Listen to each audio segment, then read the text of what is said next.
Welcome back to She's a Hottie podcast, where we chew and chat.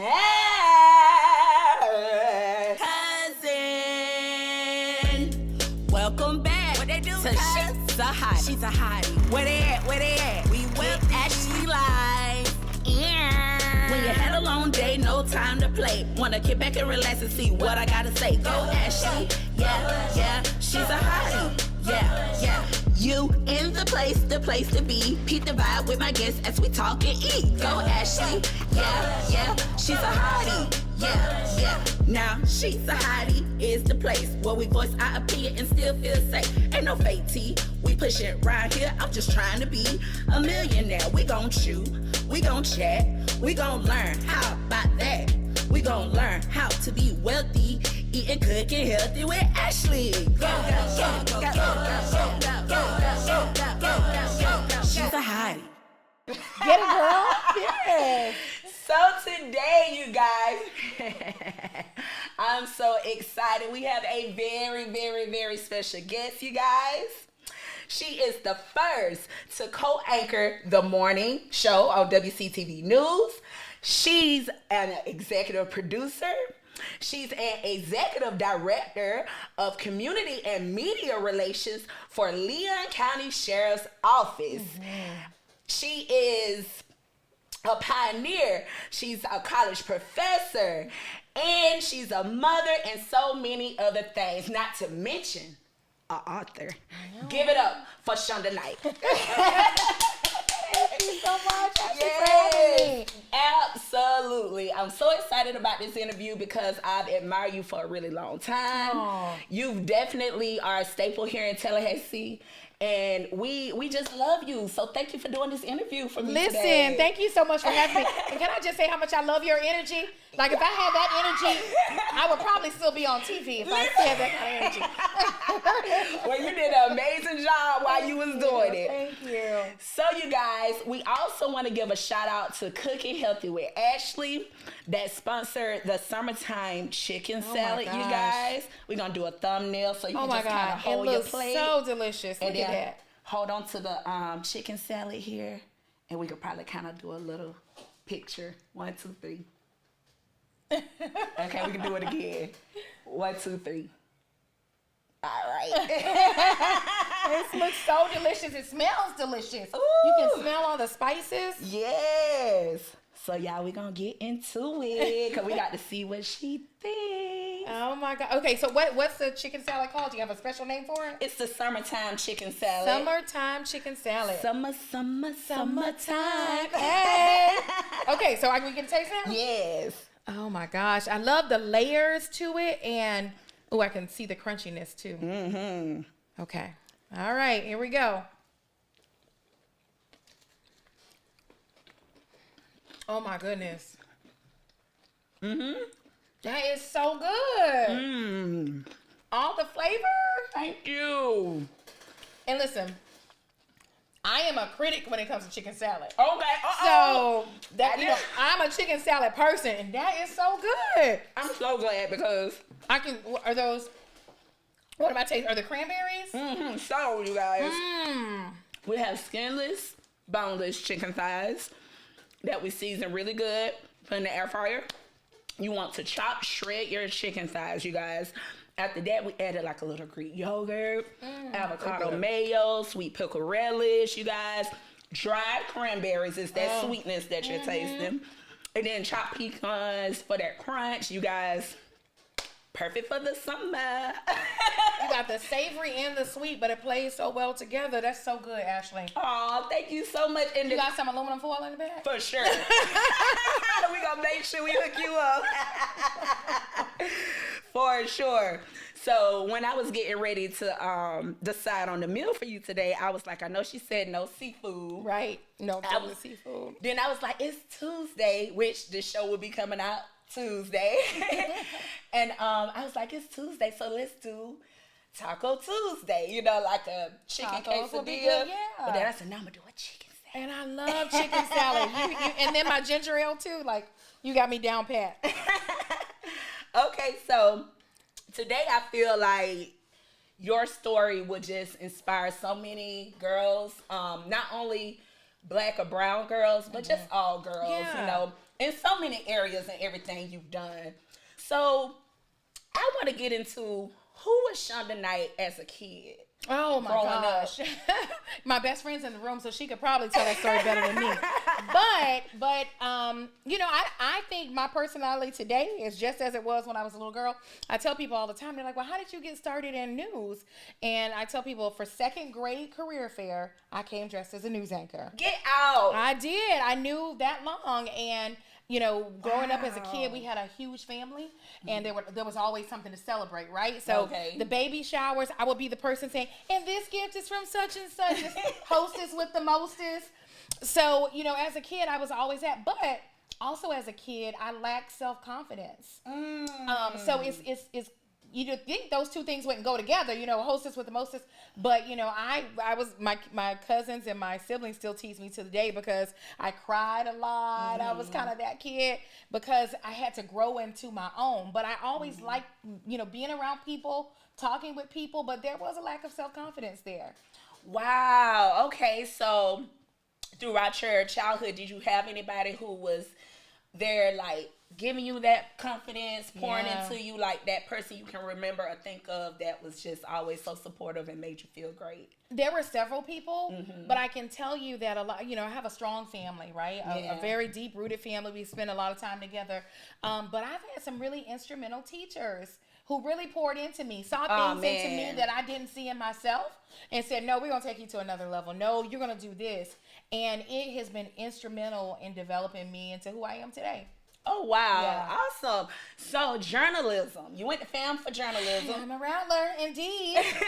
Was that your only major, or did you have another major? No. So, you know, when I first went to FAM, I was like, okay, it's time to be this news anchor I've been wanting to be. Right. I was a little girl, but then I got, you know, discouraged because people were like, it's so competitive. There's not a lot of jobs. You know, you don't make a lot of money when you first start. So then I kind of shifted and was like, maybe I need to be a pharmacist because, you know, that's guaranteed work. You're going to make good money. But, you know, it's a long story. But, you know, after being prayerful, God led me on this journey. And I haven't looked back, you know. Wow. An 18-year successful TV career left on my own at the height of my career because I just knew it was time to do something different.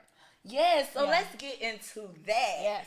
So, you guys, as I mentioned, Shonda Knight is the first Black co-anchor to ever be on WCTV, local news here in Tallahassee, Florida, you guys. It was such a major deal, and it was even more a major deal that she was a Black woman.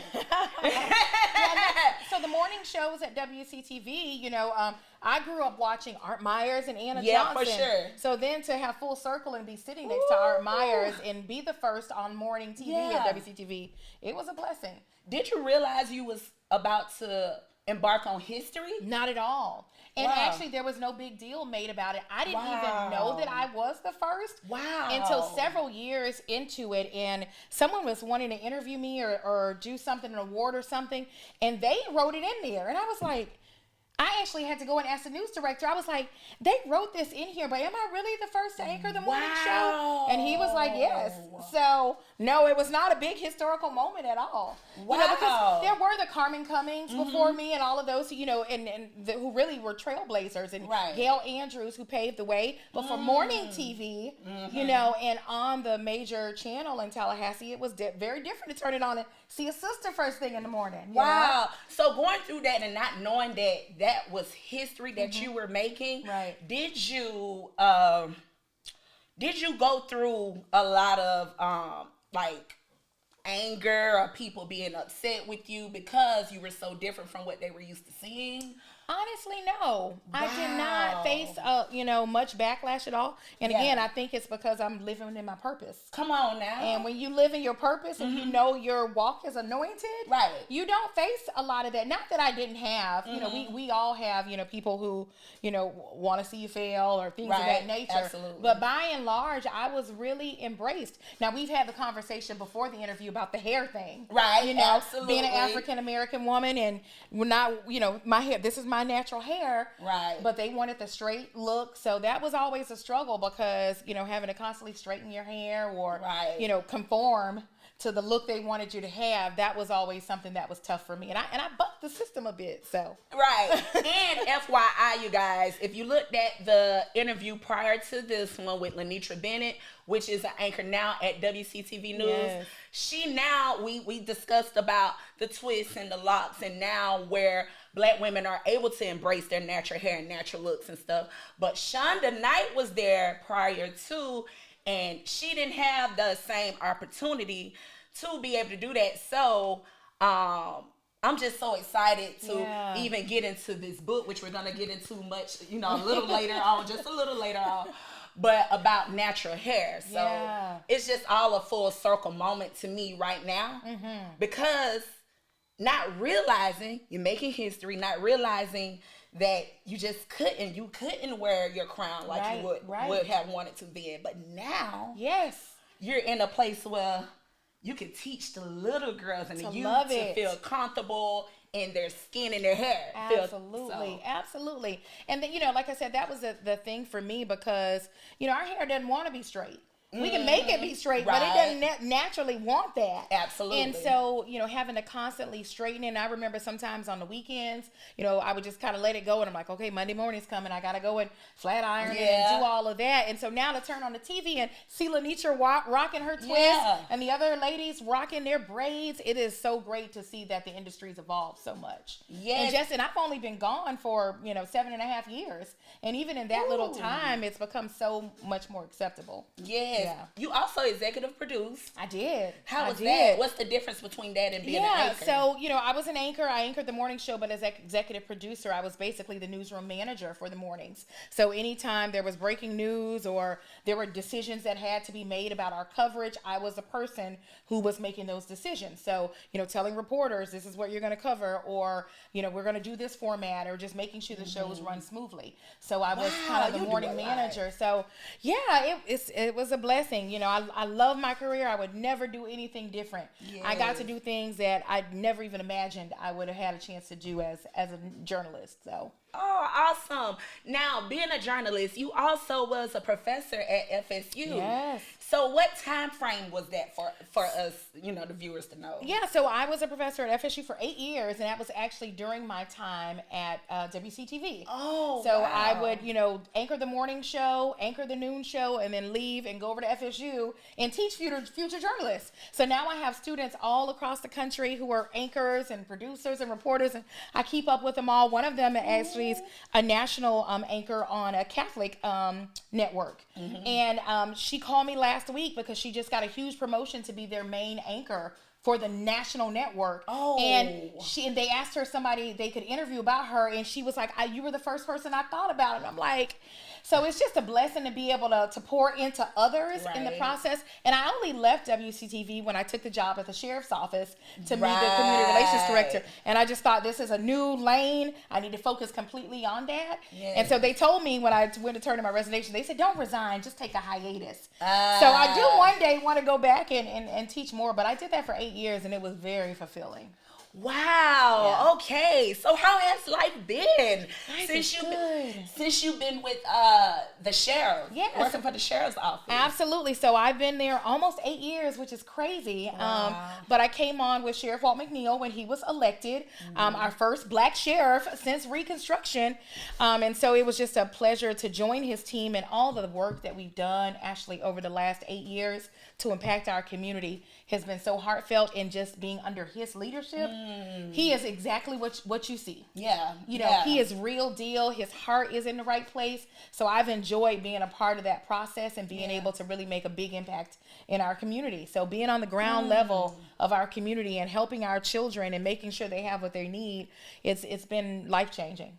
So let me ask you this. The transition with working for the sheriff's office and then being an anchor, what do you say, when you're an anchor, I can imagine you're getting the information out to the people.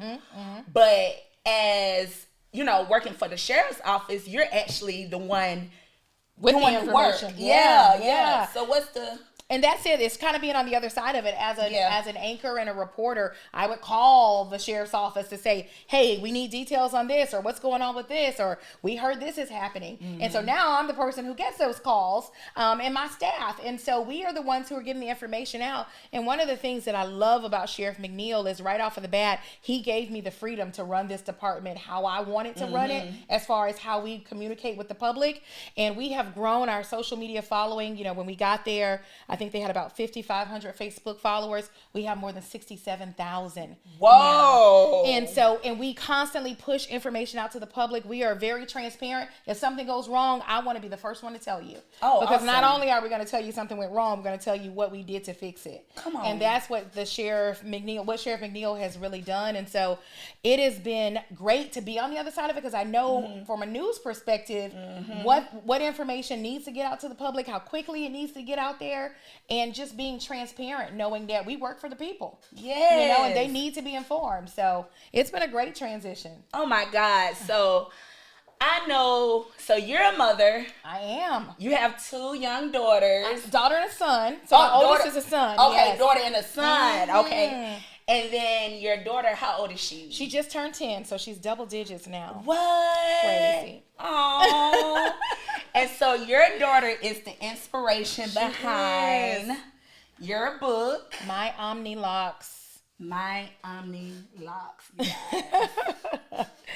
Yeah, she is. And actually, I'm telling you this, if you would have asked me a year ago if I was going to write a children's book, I'd be like, what? It was never on the radar, but it literally happened after a conversation with my daughter. Wow. And we were talking, she was getting ready to go to a dance. She wanted her hair straightened, and I was like, it's humid outside. And you're going to be dancing. It's not going to stay straight. So she pouted. Yeah. Because she's like, I want my, her friend's hair stay straight. They don't have to have that problem. And so that's when I went on to tell her, let me tell you how special your hair is. I said, it can be straight, but it also can be curly. You can braid it. You can lock it. Our hair is a gift from God because it can do so many different things. Absolutely. And that's where this concept was born. Oh my God. So my Omni, where does the name come from? So that is a whole story within itself, because I initially wanted to call the book, I knew the concept right off of the back of what I wanted to do. I wanted to be a book for little girls. And I initially thought I'm going to call it My Hair, My Crown, right? Oh, okay. But when I started doing some research, there's an activity book that's already has that name. And I was like, well, that ain't it. And so I was actually riding home in the car one night. I had emceed a wedding reception, and I was just driving home one night and listening to the radio, and they were talking about God being omnipresent, omnipotent. And I was like, omni, because it can do all things. And so, and then, there's Goldilocks, but now we got Omnilocks. and it's hair that can do so many different things. So, and as I told my daughter, I was just pouring into her about how great our hair is. Yes. I just saw her eyes light up, and I'm like, this is something we need to share with little girls everywhere. And here we are. You guys, this book is absolutely amazing. It just helps. I mean, me being a hairstylist, working with, different Black women and Black girls, we don't always value our hair or appreciate it, because we were brought up to being conveyed that straight hair is better. Right. Getting a relaxer is better. If you're wearing your natural hair, oh no, your hair is not done. Right. But it's the hair that's growing out your head. Exactly. And then people are paying money to get their hair curly. Right. And it's coming out your head naturally. Yeah, and I was actually just talking to a white female the other day, and she was telling me how much she loves the book. And she was like, she was saying when she was younger, she would go and sit for hours to try to get her hair curly. Right. And the rods, but it wouldn't last long. And I'm like, our hair does that naturally. Right. And so, it is, and there's so many different textures. That's the beauty about our hair too. It comes in so many different textures, but we can manipulate it to do all kinds of things. We can. And so God gave us that gift. Our hair is the only hair that can defy gravity. If I wash this and it's dry, it'll stand up on its own. And that's a gift. We got to embrace that. And so this book is really just a journey on everything. You can show them. The book is available for pre-orders, and We are ready to kick off the launch really soon. How beautiful is this? So as you turn the pages, the hairstyles change. It's a rhyming board book. So it's all about embracing who we are and loving who we are. And so we can wear our hair straight. And don't get me wrong, I like to wear my hair straight sometimes, you know, but I also have the option of not, you know. Right. So it's a beautiful thing. It's omni, you know, can do all these different things. And then you also have your own publishing company. I did. So, you know, when I thought about this concept, I knew exactly. I wanted it to have the cutouts in there, the hair changing, and I knew I wanted it to be a board book. Right. I didn't know that with board books, you pretty much have to self-publish because it takes more money to produce these than just a regular book where you're turning the pages. Right. And so it's harder to get a publisher. So most people have to self-publish. So I had to do the research on that. Right. And so I did. I self-published, self-financed. And like I said, this is not my work. This is God's work through me. So it was my investment into whatever he wants to do with it. So come on now. Come on, y'all. So when God gives you the vision, just go with it. Because y'all, it's like this podcast is for people. The people I have on my show are to inspire you. You know what I mean? Like, these are people who just listen to what God is telling them and they just do it. You know, a lot of times we get discouraged on ideas and things that come to us, but don't be discouraged. Just don't think about what nobody else say. Just keep going forward. Because look. And that's the thing is, you know, this is something I'd never done before. You know, this was not my lane. Right. But I knew that, you know, this was an assignment from God. And so the thing is a lot of times we do get scared. But when you truly own that it ain't yours anyways, that it's his, then the vision is clear. And when the vision is clear, it has to manifest. Come on You now, know, y'all. and so the more we relinquish that this is not my work. Right. This is his work. He's using me. It has to be successful because it's his work. I'm just the vessel. Ooh. So now you've manifested this thing into reality versus, you know, being reluctant. I don't know. Own it. Right. When those ideas pop in your head, own it and see the vision clear. Come on. Yeah. Love that, you guys. Okay, so we're going to get into a game called On the Subject, Off the Subject, which is just 5 questions for the people to get to know you on another level. So, if you had $1 million tax-free money given to you, what would you do with it? $1 million tax-free money. I'm gonna sow a seed into something. I don't know exactly what yet, but definitely give some money back. I wanna explore world outside of the U.S. And not just a 3-day trip. I want to go and live somewhere for a little while. I had all the money in the world. We're going to go to Italy or somewhere and just experience and immerse ourselves in another culture. Love that, you guys. Okay, so all the money in the world or all the power? Which one would you choose? All the power, of course. Of course. Okay. Yeah, because, you know, money is, you know, tangible things don't mean anything. When you have power, you can influence. And the influence is where you really make the difference. So give me the power. Woo! Yeah. She good, y'all. She good. Okay. Respect or loyalty? Oh, respect or loyalty. Give me loyalty. Come on now. Give me loyalty. Okay. Because I know who I am. Right. So the respect, you know, hopefully comes along with it. But if not, I'm okay. But the loyalty, that is where the real value is. Come on now. Okay. If you had one wish, what would it be? One wish, what would it be? I just want to be a vessel. I just want to be a light and be able to inspire others. And I know that seems so cliche. It's like, oh, that's the right thing to say. Right. But I'm at that point in my life that's real. That's real. Yeah, that's real. It ain't the money. It ain't the car. I don't care about any of that. I just want to know that I'm on the right path. Come on now. Gotta keep a couple. All right. And the last question. What is your definition of success? My definition of success, it's going to be the whole theme of what I've been saying, but my definition of success is when you know you're living on purpose. We all have gifts. Everybody has gifts and talents, but you are not successful until you are actually using them and maximizing those gifts. And the more you use them, the more you'll get, you know? Yes. So the definition of success to me is not money, power, houses, none of that. That stuff is all fine and good in its place, but when I know I'm walking in purpose, I'm doing exactly what I was put on earth to do, what God put me on earth to do. Now I'm successful. Yeah. Come on, you guys. She killed that game. That's real. So is there anything that you want people to know about what you got coming up or what you're doing? Yeah, so like I said, this book, I'm just kind of walking in faith because I've not done this before, but we've been doing pre-orders. So myomnilocks.com is the website. And so you can go on and pre-order your book, but then we're getting ready to launch with actual in-person sales and book signings. We've gotten calls from other cities and we are looking to take this show on the road. And so stay tuned, more details to come. Stay tuned. And then you're also donating your books too. Yes, so South City Foundation, it's a cause that's near and dear to my heart here in Tallahassee. So the Orange Avenue corridor in the South City community, there's a foundation that is working to really uplift that community. And they're opening an early learning center for little children. And so we'll be donating copies of the book to the South City Foundation for sure. Oh, awesomeness, you guys. Shonda, thank you so much for doing this interview. Ashley.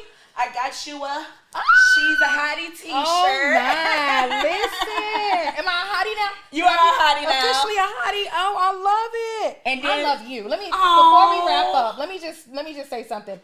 Your aura cannot be duplicated. You have an energy and a personality about yourself that it is just ready to take off. So I can't wait to see what all God has in store for you. And that's real. Thank you so much for that. Yeah. You are so sweet. Thank you so much. I really appreciate it. You guys, don't forget, all the recipes will be in the description below. So you will have the full recipe of the chicken salad. You guys. Want this for sure. It's so good. Also, you have a chance to win $25 gift card. So the code would be, we're going to say night. Yeah, all right. So night is the code. It'll be listed under here. And all her information will be in the description, you guys. Love you and bye, cousin. Cousin. Welcome back. What they do? To She's a Hottie. She's a Hottie. Where they at? Where they at? We with Ashley Live. When you had a long day, no time to play. Wanna get back and relax and see what I gotta say. Go Ashley. Yeah, yeah.